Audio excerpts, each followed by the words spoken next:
be waiting for you.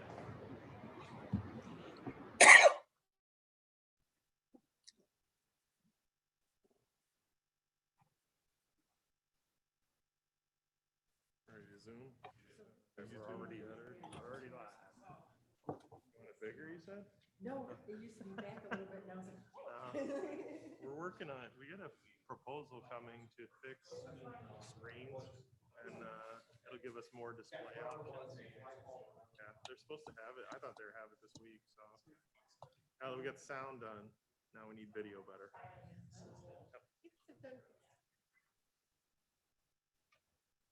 Yeah. Ours is like, people like me. Yep. I think I have about 4 or 5 of them that different offices use for different things. It's like so on one. I know. Yeah. Yeah. And we still use Teams.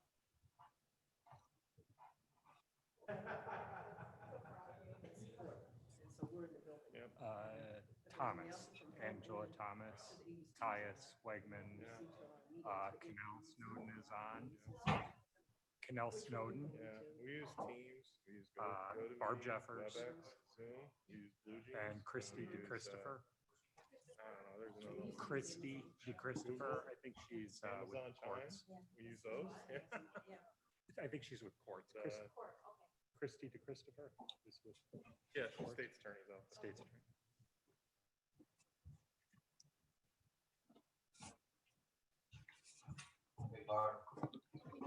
Yeah. Or you got a newbie behind the wheel. That sometimes causes a problem. I haven't seen you for a long time. A lot better. But I went through. I know you did. I know. So yeah. Help. Yeah, it was a heck of a ride for a while there. So it's good to be back. I mean, life is forever a little bit different, but not in a terrible way. So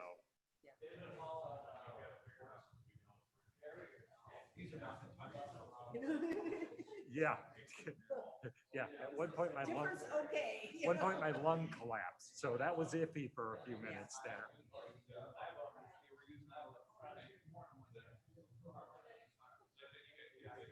Yeah, I fortunately, kind of snuck out of the hospital before it really hit, because I was at the very end of December was when I was finally out of the hospital.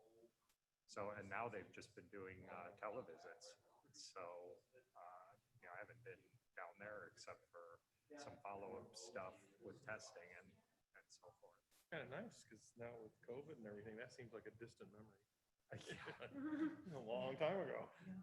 Well, and There's this meme out that says when the ball drops 2 years. Yeah. We're all gonna take a pill. or they say that 2021 is 2020 could not be it.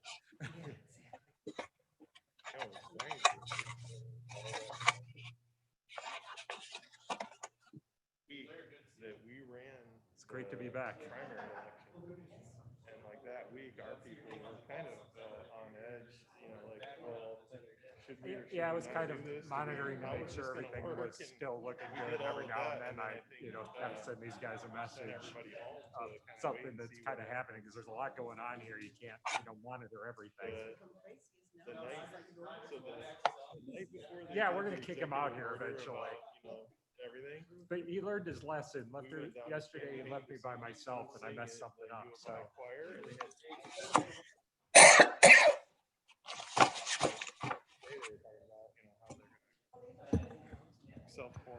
For those waiting online, we're just settling in here. We'll start in a couple of minutes. Hi, Blair. All right, now it's fine. Prove me wrong. No. Here, take a breathe and then. Okay, it's 9 o'clock. Let's call the Public Health Committee meeting of Wednesday, September 16th to order. Would you please call the roll? Silva, Allen, Kenyon, Sanchez, Here. Thomas, Here. Weber, Here. Lewis. Here. All right, and who's on the phone this morning with us? Director Jeffries, I hope? Jeffers? Yes, I am Barb, here. Good morning. Good morning. And your smiling face. All right. I didn't want to frighten anybody. I have a cough and it's not from COVID. I had my test, but I am coughing a little bit today. Okay, well, then I'm glad you stayed away from us. Oh, I know, right? Yes, yes. And we do have Mr. Animal Control here live and in person this morning. So, so let's begin. The first thing is I need a motion, a second, to approve the minutes from August 19th. And that would be Mr. Kenyon and Mr. Sanchez. And oh, and also the amended minutes from June. Yes, Okay, awesome. we don't want two separate motions. I know, we'll do it together. All right. Yep, call the roll, please. Kenyon, Yes. Sanchez, Yes. Silva, Thomas, Yes. Weber, Yes. Lewis. Yes. Okay. Finance. As you know, how we've been doing, the reports are attached. Any questions or anything about finance? Awesome. Okay, any public comments? Okay, moving right along. Director Jeffers? Good morning, everyone. I'd like to change the order in which my report is given and move the recognition of service 5C to A with your permission. Mhm. All right, thank you. So COVID-19, when the pandemic hit Kane County Health Department, it presented the health department with lots of challenges, one being understaffed to address the challenges, especially as we began to reach over 1,000 cases. And so one of the things I did was I reached out to our Medical Reserve Corps for their assistance. And then I also reached out to Kane County department heads for their assistance, because at that point when employees were sheltered in place, many went home. You know, we hadn't prepared for that. So people were home and they didn't have their traditional work to do, and they were trying to figure it out, you know, in terms of technology and assignments. And so I appealed to all of my peers and the elected officials to see if we could borrow some of their staff, and they rose to the occasion and lent us their staff. And without their staff, we would have been even further behind. So the health department is very grateful and indebted to those employees that assisted us in things such as contact tracing, case investigation, logistics, doing our phone calls, answering phones in the phone center. And we are definitely grateful for the help they have. And now as people return to their workspace, we want to recognize those individuals who truly came out and provided us with assistance during this challenge. So I'd first like to start off with Mark Van Kerkhoff from Development. He was generous enough to allow 6 of his employees to assist us, and I'd like to name them. Hira Amir, Tony Ferrugia, Timothy Mesher, Karen Miller. Director, Yes. we do have a couple people here in the audience. Are any of you Oh, here for awesome. this recognition? No? Okay, so we have a couple, like 2 people here? Just you? Okay, stand up and tell us your name, okay, so that we recognize you formally, maybe first. Yeah. Who's there? Okay, Nicole Franzen is here from the Sheriff's Office, so Oh, let's recognize great. her first, if you don't Yeah. mind, since she's here with Oh, us thank live. you. No, thanks. So Nicole, if you would stand Sorry. up. Thank you for coming. Yes, we really appreciate your coming, and I appreciate Ron Hain, our sheriff, for allowing Nicole to assist us in this pandemic. So thank you, Nicole. And Nicole, you and all the others too will receive a certificate of recognition from us in the mail. Thank you, Chairman Lewis. Thank you. So if anyone else comes in, let me know as well. So then we have, I'll go back to development, Timothy Mesher, Karen Miller, Matt Tensley, and Chris Toth. And hopefully they're on the phone. We invited them to join us virtually today, so they did not have to come in person. So that's from our development department. Next, I'd like to recognize those who came from the 16th Judicial Court from under the supervision of Lisa Ost, and that is Carrie Brummel and Teresa Churchill. Again, thank you for your commitment and service to not just the health department, but to our community of Kane County. Also within the 16th Judicial Court under the supervision of Mike Davis is Pam Eli. And thank you again. Next, I'd like to recognize three people that came from the Children's Waiting Room, the Kane County Bar Association. Attorney Mike Hausman, under his supervision, were Ann Loeb, June Mindenark, and Guadalupe Reyes. Again, you know, we are grateful for your commitment and your dedication to helping us with this endeavor. And so that concludes those we'd like to formally recognize during this time. This pandemic makes it very difficult to have people in person sometimes, but we wanted the Public Health Committee to know that we didn't do this alone, and the commitment of employees within Kane County, not just the health department, but the employees who were able to come and assist us during this challenge. And the challenge is not over, but thanks to their support, we were able to get things done a lot more efficient and quicker. So again, please, I ask the board to give them a round of applause.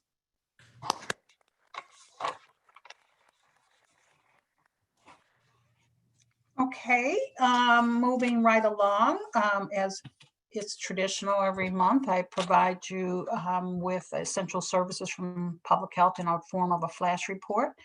And this month, I'd like to share the Back to School Toolkit. The health department, as you know, schools were closed in March and they're all returning to school. And it's been a lot of guidance from the Illinois State Board of Education, as well as the Illinois Department of Public Health. And sometimes it's overwhelming to go on their website and figure out, you know, what's happening, what do they need to do. So we've been in close contact with our Regional Office of Education, working with the superintendents, reviewing their school plans so they can get back to school. And because of so much information, we decided it would be best to put together a toolkit and pull out the guidance that we thought would be most beneficial for them and help them as a guide to know, you know, how to address their schools, when to isolate kids, when to send them home, and those kind of things. So we created this toolkit and we share it with everyone and anyone that wants to see it. So this is one of the services we're providing to our schools in Kane County. Next page, please. Blair or Roger. The next page is Essential Service 2. Can you go to the next page? Sorry, Okay, thank you. it's delaying. Oh, that's okay. Hi, Blair. Essential Service 2, we're looking at this month, we are celebrating two things this month. And the first I'll talk about is emergency preparedness.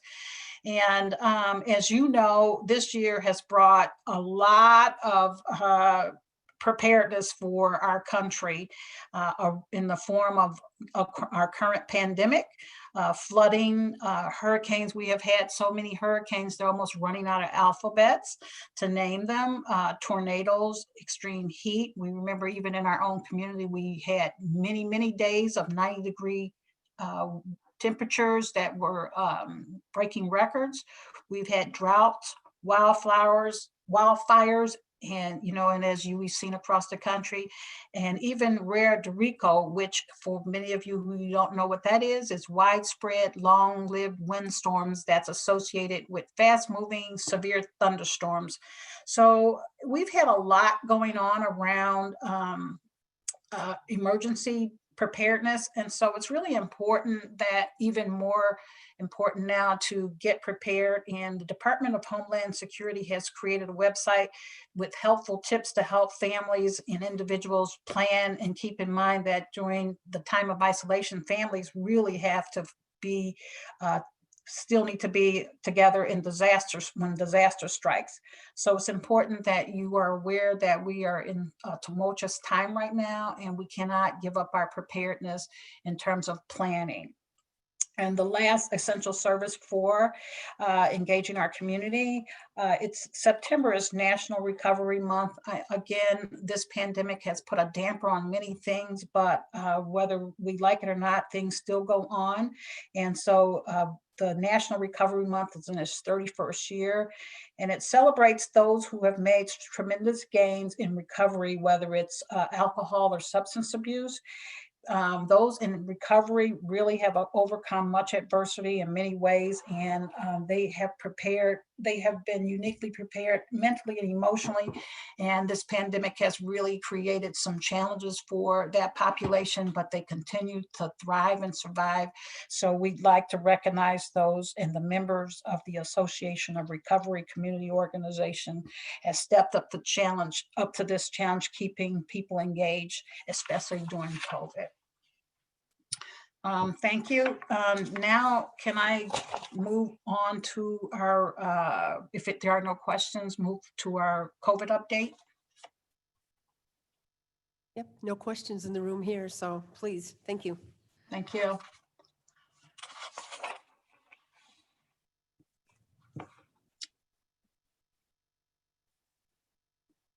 So the next slide that says Public Health Committee. Thank you. Can we move to the next slide? The next. Okay, so again, each month until the COVID's over, we're going to talk about, the percentage of cases that we see biweekly. And as I shared with you before, we're seeing an uptick in the 10 to 19-year-olds and the 20 to 29-year-olds, which are the bars, the orange and the darker orange colors on the bottom. That age group continues to increase in its size.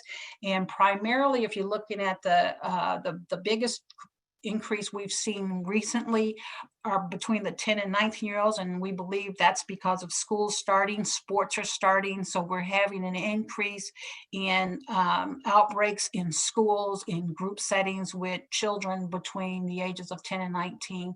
And then we continue to see an increase in the age group of the 20 to 29-year-olds.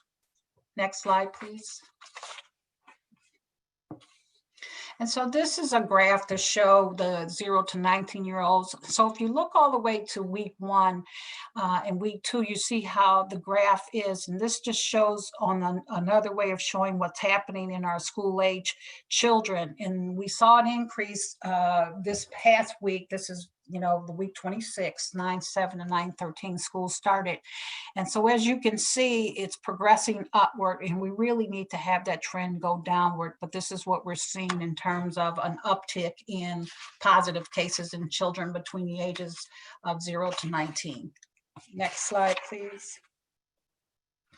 I also like to show this because it's important that the lab turnaround time that you get it, because when people don't get their results back quickly, they tend to become impatient and maybe infectious and not know it because they're not symptomatic and go out. So as you can see, we have a lot of peaks and valleys. When the lab turnaround time, it's important that people get their lab results in 48 hours. But as you can see, when you see those peaks, that means it's 7 days. And, that doesn't do a lot for contact tracing. If we can get reduce the number of turnaround time. And as a result of that, they're creating tests. If you haven't heard, the U of I is doing what's called a rapid antigen test that they can get the results back in, a matter of an hour or so. So we really need to have a great turnaround time for lab tests in order to be effective in identifying where the virus is.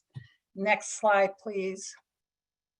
So when we met last month, it says August, it should say, on August 21st, we returned to blue. And when we met in August at the county board, we were in orange, and now we're back to blue. And as I shared before, that's because we had 2 or more of the metrics had turned orange. And so one of the things we continue to trend high on is our case rate. According to the Illinois Department of Public Health, our case rate should be below 50 to 100,000 people in our community. Unfortunately, as of yesterday, we were still at over 100,000 people. So we really need to work on reducing the positivity rate of our case rate in Kane County. And if we continue to uptick, then other mitigations will have to be considered. Next slide, please. As I recognize those employees who assisted us and others, one of the things we were falling behind because we had so many cases, and thanks to the CARES Act and your support of our getting an outside vendor to do contact tracing. So it's important that I provide you the results of our investment. And I'm really delighted to say when we met last month, they were just kicking off hiring people. I gave you that data. And now I want to share with you, they have made over 13,113 calls to date. Those calls are being received from Salesforce, which is the platform that the data goes into from the Illinois Department of Public Health. So what that means is when that data hits that platform, the Salesforce, our vendor is able to call people within 24 hours. And that was one of our criteria, if you remember. And so to date, they have been making those calls at 100%. And we were so far behind, we could not do it. And so I'm just delightful to share that within 24 hours, all of our calls are being made. They're doing an average call of 500 a day. And the last item I want to share is what's called a refusal rate. 5.6, I've seen the average between 5 and 6%. The refusal rate means when they call you on contact tracing, you refuse to participate, either not giving information relative to contact tracing or where you thought you may have been exposed. So considering that is a significant number, we of course would love to see that number at 0, but I won't become concerned now if that long as that number doesn't move too drastically. So again, each month I will share with you our contact tracing key milestones. And as we move forward, I'm really delighted to see that we are really addressing this. And just to refresh your memory, contact tracing is important so we can stop the spread of the virus. The sooner we know that you've tested positive, the sooner we know how you were exposed, we can put in mitigating factors to limit the spread. So, and also to keep you from becoming ill, because this company also does a daily monitoring. We call you every day to find out, how your symptoms are progressing, because one of the things you don't want folks to do is to go home and isolate and then become very ill and don't take any kind of action like medical intervention, think they just need to stay home. So this has been a key to some of our success, and I'm just over the moon on how well we're doing with our contact tracing. Next slide, please. So I will also continue to share with you about our transmission. Of according to the data I just shared with you, our transmission continues to be in our schools, and we expected that because kids are getting together. Kids are coming from their homes and engaging with other kids. So our transmission we're seeing an uptick in the schools, which we anticipated. It's also continues to be in the congregate settings, such as our nursing homes and our jails and places where people are really getting together in large settings. And I hate to say it, but it continues to be in private parties and weddings and events such as those. And lastly, we're finding, we're getting an uptick in our manufacturing plants. People aren't continuing to either do symptom checks on their employees. It's really important that you do your symptom checks every day on your employees. And I think we get comfortable and forget to do that. And a result of that, the businesses are seeing a spike in test positivity. So it's important that we continue to push out the information. I know it's redundant and you hear it over and over and over, but when we become complacent, our test positivity goes up and the transmission of the disease. Next slide, please. So here's what's about to happen. On September 30th, the COVID testing at the Premium Outlet Mall will end. We're in the process of seeing if we could get another location in Kane County. The agreement with the state with the Premium Outlet Mall was till September. So that location will close. We do have what they call mobile sites that'll come 1 to 2 or 3 days. In different locations. They're like pop-up mobile sites, but we're working hard to see if we can get a permanent site for our community. There were only like 4 in the state, and we were fortunate to get one, so we're still working on that, and I'll keep you posted on that.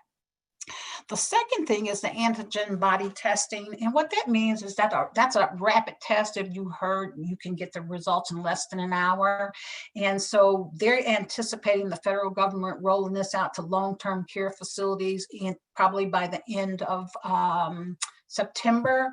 And what's important about this, especially in long-term care, that's, as you recall, that's where we saw a lot of our spread in the beginning and the mortality. So if they could do antibody testing like every other day and get the results quickly, then they can act quickly and determine where the source of the infection is. So we're really excited about that coming to our long-term care facilities. Next, I'd like to share with you, we're about, nope, we're still there. Thank you. Nope, back one, thanks. It's so important. We're in the season of flu and colds, and I would encourage each one of you to get a flu shot because, as you know, the pandemic could mimic flu symptoms, and if you don't have a flu shot, now you have one virus on top of another. And I would just encourage all of you to get a flu shot. At least you've protected yourself from the current flu virus. It will not go away because we have COVID-19. So I would strongly encourage all of you to get your flu shots this season. And last but not least, and you'll hear this as I talk about it going forward, mass vaccination planning and education campaigns. So we're gearing up for, there's 3 known vaccines for COVID in the works that are nearing completion in their trials. And so we're preparing to look at how do we get this out, how do we store this, how we execute it, and who in the community can help us, because with 530,000 folks, the health department alone cannot do that execution of vaccine deployment.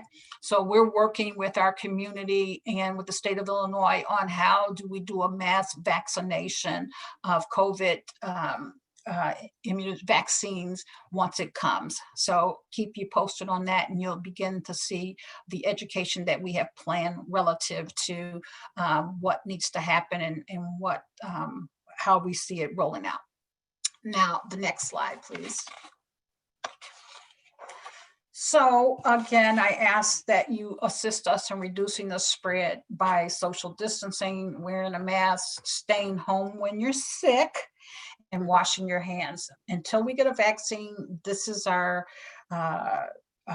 only thing we have to combat this virus, to minimize it, minimize the spread, and reduce the mortality and the illness that many people will suffer if we don't.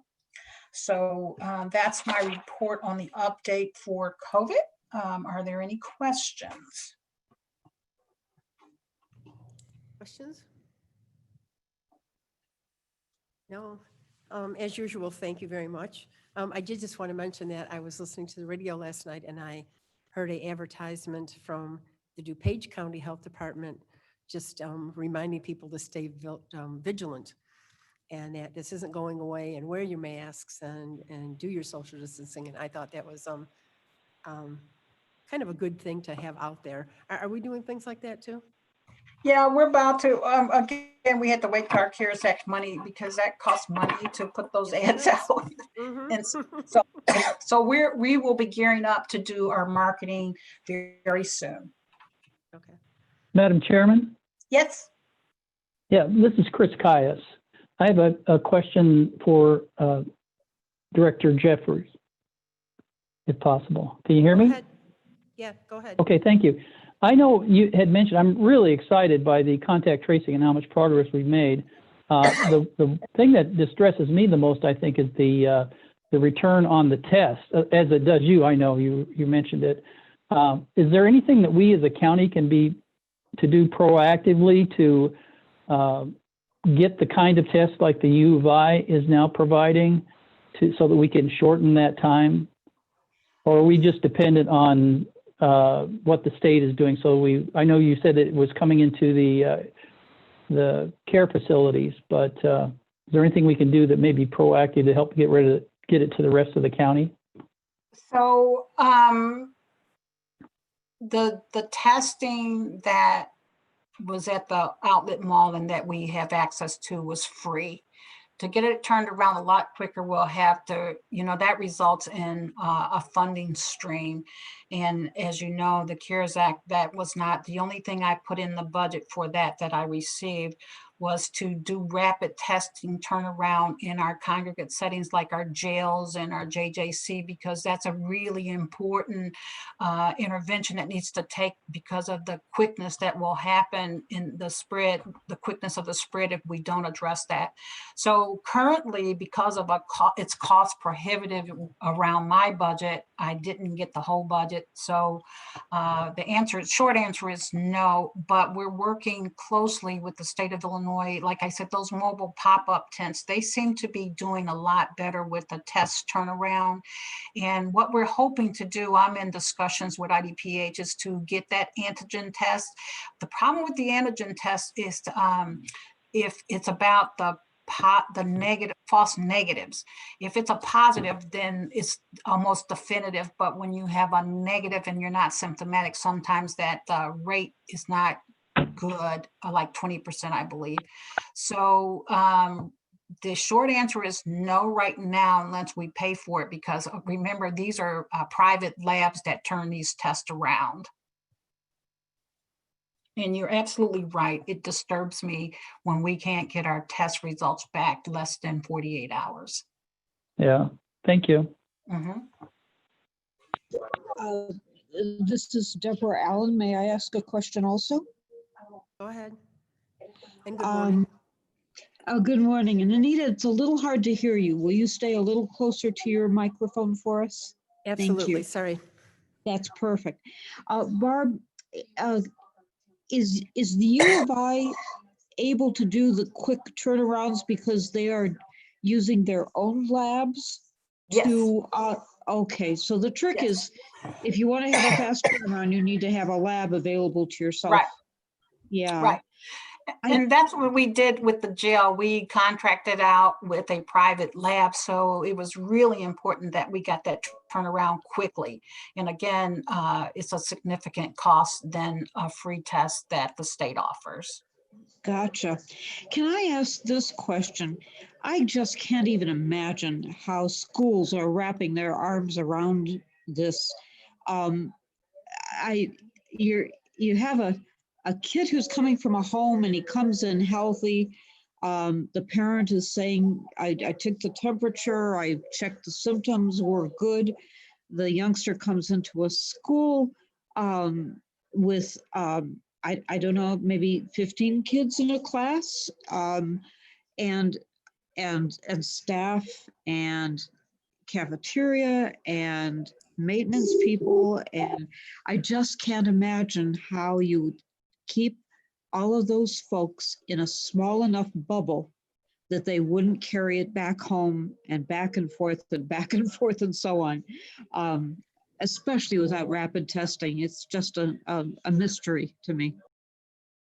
Well, the schools are facing large challenges, and those are the discussions we're in. How can we also get rapid testing for not just the schools, but in groups where it's really important to have. That's why I think the federal government is starting with long-term care facilities.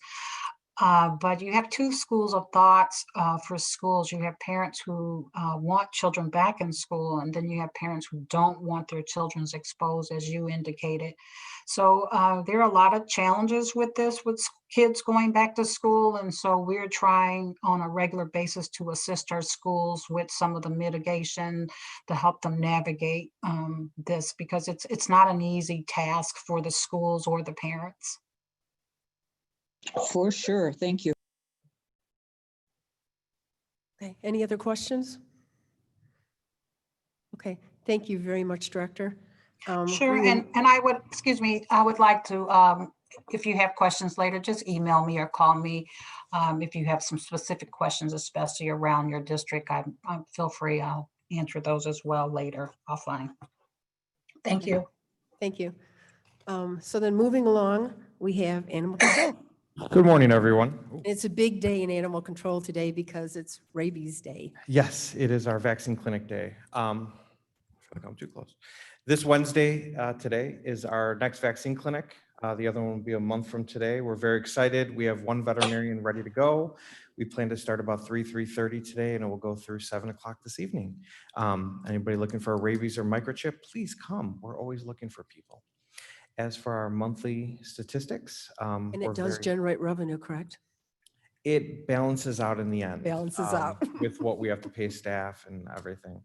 But again, we're government, we're here to support a service, not Understand. profit. Our revenue is down just a little bit, but our revenue did exceed expenses this month, which is what we wanted to see, because we had about that 4-month period where we lost about $100,000 in revenue due to COVID. Vets are starting to get back going, but we're still worried about that population that doesn't feel comfortable going back out. That's part of the reason our mobile vaccine clinic has worked so well. 2 clinics in so far, we have not heard from one contact tracer that anybody was sick, and no one from our facility has gotten sick. So we're very excited that we are handling this in a very clean, organized fashion, and everybody's been very happy so far. Waits have been about 1 hour to 2 hours, so we do thank those people who have waited. We know it can be trying. We try to pass out waters. We have cute little dog bowls for people we give out so they can give their pets some water in the cars. But it really has been fantastic, and the staff has been incredible. The people who have come have been amazing, and we thank the community for bearing with us while we try to work through this the best we can and ensure that everybody's taken care of. Again, revenue exceeds expenses. We're very proud of that. We do our best to try to work within our limits of what we have. I do have a presentation today, something exciting from a Girl Scout who did a presentation for us. Give me 1 second, please.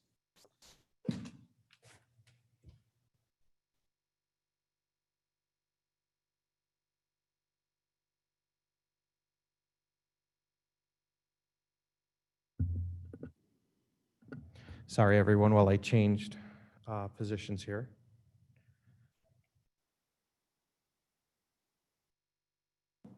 We had a Girl Scout do a wonderful project for us for her Silver Award project. Her name is Frances. Frances is actually here with us today. Frances, please stand up for everybody. Frances is in 8th grade. She did a Silver Award project from us. She's with Troop 1384 out of Geneva. What is the Silver Award? This is when Girl Scout cadets focus on an issue they care about, learn the facts, try to take action to make a difference, gain the confidence skills for their lifelong success. And we're very thankful that she chose us, animal control. is one of her projects she'd like to do. That's some information about the Silver Award. What the steps are: identifying an issue you care about, building your Girl Scout award team, which I'd like to say she went solo with and did a fantastic job. And she picked her project, which very thankfully was us. And then with discussing us in what we were looking for the animals, we looked into enrichment. Enrichment is something we are constantly trying to build at our facility. It's something I'm constantly trying to push with these animals. My goal is to get every animal to be better when it leaves than when it came in. We can't just let these animals come in, sit in a cage, bored for 23 hours a day with no interaction. That's taking away the hour that we're feeding them, we're walking them, we're out playing them with our yard outside. But let's be honest, people can't be there all the time. We have to mentally stimulate these animals. There's multiple types of enrichment we look at when we look at animals: sound, smell, sight, touch, and taste. This will give you some information. If you're ever bored, having trouble sleeping one night, this is fun to read. So what did we need? One of our biggest things is we've put a lot into our animal enrichment for our cats. We've opened up the cages through portals, so the cats are not stuck in a 3x3 cell anymore. Our cat adoption room, if you have not seen it lately, has been phenomenal. We have levels, we have towers, we have places for cats to go and run all over. Our biggest difficulty has been dogs. We can't just let the dogs play together like we do the cats. So really, we've been doing heavy looking into things for dogs, similar to just running a bubble machine as they go in and out. They get to snap at the bubbles. Again, all this mental stimulation is so big for them. Outdoor engagement, indoor engagement. So one of the projects we came up with was this dog wash station. Frances was nice enough to help us build this, construct this, and actually designed it herself through some stuff she found on the web. Here's some examples of the dogs. We have some puppies right now actually playing inside of this. They get to run through it. It actually was a dog wash bathing system that we converted to more enrichment for the animals while they're outside. Now they get to play in some water. Again, this is touching stimulation. This is sight stimulation. This is taste. It's everything for them that we're trying to stimulate their minds throughout the day while they're here. It's one of the most difficult things to do with the dog is to give them a bath. But splashing around in rivers, lakes, they love this sort of thing. This is kind of giving them a little bit more in that direction. The second thing was a treat dispensing toy. She designed actually two of them, one that amazed us, and that's the one you currently see in your right picture. The animals have to actually tap the one on the right to get it to tip over to get a treat. And it takes them a while to figure this out, again, using the mental stimulation of an animal to try to figure out how to get that treat. They can smell it inside there. Now, how do they get it out? And they have to work through it and problem solve. The one on the left is also similar. The one on the left works fantastic, especially for animals that eat too fast. You can put some of their food in here, and what they have to do is as they knock it around, the food comes out. This way, they're actually mentally stimulated for about an hour, trying to just eat their meal. This is great for animals that eat too fast, which we clearly have some puppies that do. This forces them to slow down. They don't throw up as much. They're not as anxious. And actually, by the time they're done with this, they're a little tired and ready for a nap. Again, what dogs love doing most? Eating. So we use food to provide that enrichment and actually stimulate them in ways they don't even realize. The third thing was the cloth toys. These cloth toys are amazing. This gives them something to chew on. This gives them something to work through their teeth. I have examples over at my desk right there that I'll show everybody here in a second of each one of these that has not been used yet. They're thick rawhide. These are great for Girl Scouts. These are great for troops. These are great for people that are looking for any ideas to stimulate the animals. Frances has written some amazing information on how to do this, and it'll be posted on our website after we speak to the board today. I just wanted to make sure the board had the opportunity to see all this first before moving ahead with what we're trying to do. These toys are important to all dogs' well-being. Toys help fight boredom. I mean, that in itself is everything we're trying to do. It calms some of the nervousness, takes away some of the anxiety because they're busy, they're mentally stimulated, and by the time they're done with a lot of this, they're tired. Kane County would like to thank Frances for her amazing work and attention to detail on this project. Our animals are happier today because of what she's done for this project and what she's done for this community. We want to make sure that she has the recognition she deserves because this was an amazing project. It's amazing how many animals this is going to help, and I'd like to congratulate her and hope she receives her silver award, if she has not already. And again, Frances is here if you have any questions for her. I'm sure she'd love to speak to you. Well, I have a question. Are you going to sell these toys? Because I have dogs. I don't think I would sell them. I think people should just have access to them. Mhm. But as Mr. Youngstead said, there will be instructions on how to make them all on his website. So Okay, awesome. And again, I do have examples here so everybody can actually see the kind of work she put into this and the dedication that was done. These are not like toys. These are actually pretty heavy duty toys Yeah. that she made for us. The dog wash station, please understand I couldn't bring it here today. But you're more than welcome to come see it at the facility at any time. She also created it in such a way that it could be broken down and stored in winter. So this can be protected throughout our rough winter, and then put back up next summer. So it is something we can continue to use and don't have to worry about it breaking down or getting lost in any way. Awesome. So what made you decide on animal control for your project? well, we do have a connection to them because we got one You of can our- take your mask down. because talk. we got a cat from there. Her name Mhm. is Truffle. Okay. And so they're a great place. And so Great. wanted to help. Awesome. We appreciate it. Hope you continue to come back because this is good stuff. Thank you. The cat room is amazing. And there has, like you said, been a lot of work put in the cats. And so now to see all this for the dogs too. I'm a cat and dog person. So thank you very much. And thanks for coming here this morning. Thank you. Any other questions for Francis? What, yes. Go ahead. When do you? Madam Chair, this is Ms. Thomas. Okay, wait a minute. We have one here from Mr. Weber and then you're next, Ms. Thomas. When do you find out if you get the silver award? Did they tell you yet? Well, my troop leader was here. But I have to, I believe, send in a packet I made to the service unit and they will decide whether I get the award or not. Okay. Okay, good. I was gonna Yeah. say, if you need any help with that, you let us know, okay? Wait, your troop leader's back. Is this your troop leader? Do we know if she's going to get the silver award? Okay, Awesome, awesome, wonderful. Well, thank you so much. Good job. Thank you. awesome. Okay. Ms. Thomas? Thank you, Madam Chairwoman.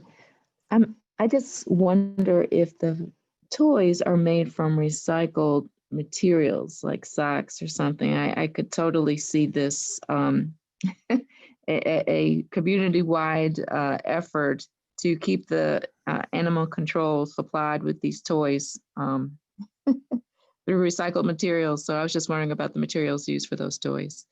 Yes, actually, they are recycled materials. They're made from old pajama pants and jeans mainly. Mhm. And any pieces we didn't use, we did bring to a fabric recycling place.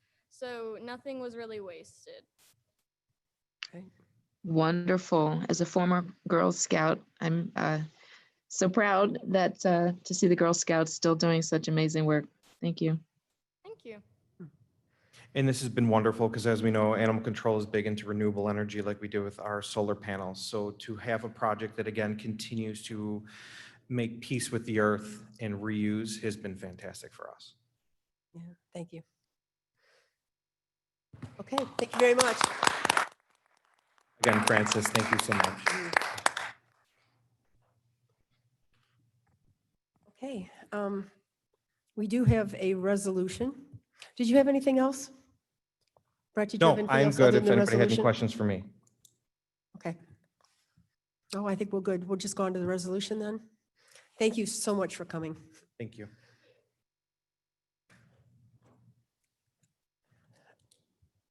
Okay, I need a motion and a second for the resolution. Mr. Kenyon and Mr. Sanchez. This is a budgeted position, and this is actually a replacement for a warden. So it's obviously a position that we do need and is budgeted for. So any other questions? Okay, let's call the roll.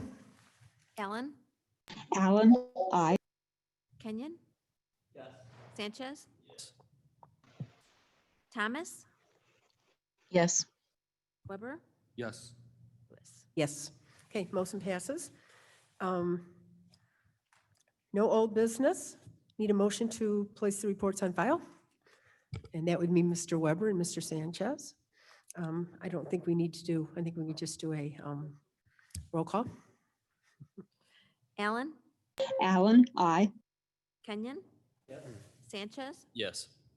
Thomas, Yes. Weber, Yes. Lewis. Yes. Okay, no need for executive session, no new business, no public comments. I need a motion to adjourn, and that is always Mr. Kenyon, and it is seconded by Mr. Weber. All in favor? Aye. Aye. Okay, thank you very much. Next meeting is at 10 o'clock, legislative. Thank you. For those online, we will keep this window open for the legislative meeting, but you will go on mute for a while.